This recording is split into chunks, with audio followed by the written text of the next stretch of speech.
Kapag mag-rent tayo ng car using roadside, kailangan lumapit muna tayo sa location ng car bago tayo mag-reserve. Kasi tatakbo na yung oras na 30 minutes kapag nag-reserve tayo. So dapat within 30 minutes, kailangan ma-pick up na natin yung car. So things to do when picking up the car, kailangan natin i-check yung fuel card kung nandito siya sa visor above ng driver seat. So may dalawa tayong fuel card which is CNPC at saka Formosa fuel card. So ang pagpapagas na iRent car is no payment required. So freely lahat ng to. Isa pa na dapat nating i-check when picking up the car, kailangan natin i-try kung gumagana ang EC card when unlocking and locking the car door. So, ayan, gumagana siya. So, bakit natin ginagawa to? Kasi may mga situation na poor connection yung cellphone natin, walang signal o nalobat tayo. So, kailangan nating gamitin yung EC card sa mga sitwasyon na yon para ma-open natin yung car door. Okay? So, start returning a car na tayo ngayon. Mag-5 oras na tayo.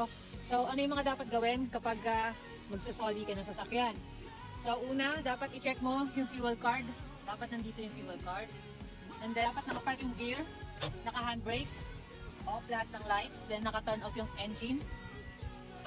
Okay, then lahat ng windows naka-sarado na din. Dapat walang garbage na maiiwan tayo dito.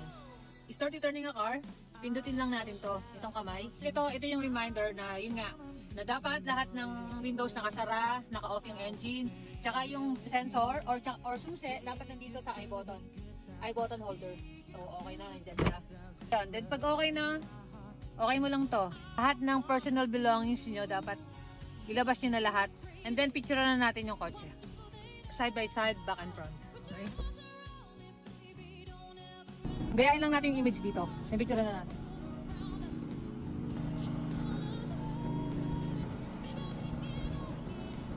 Pagtapos na natin mapicturean, pindutin lang natin tong nasa upper right side.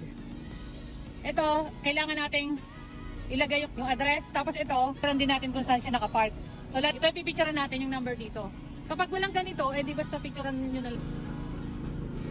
Okay lang natin kapag napicturean natin yung parking number. Tapos yung address naman.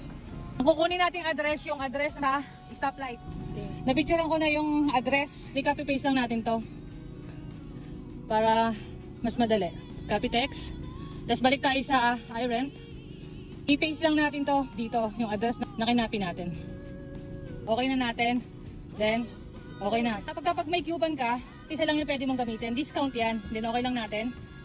Ito na yung bill natin sa 4 hours and 40 minutes. Kasama na yung mileage fee at saka yung rent and insurance. Then, okay na.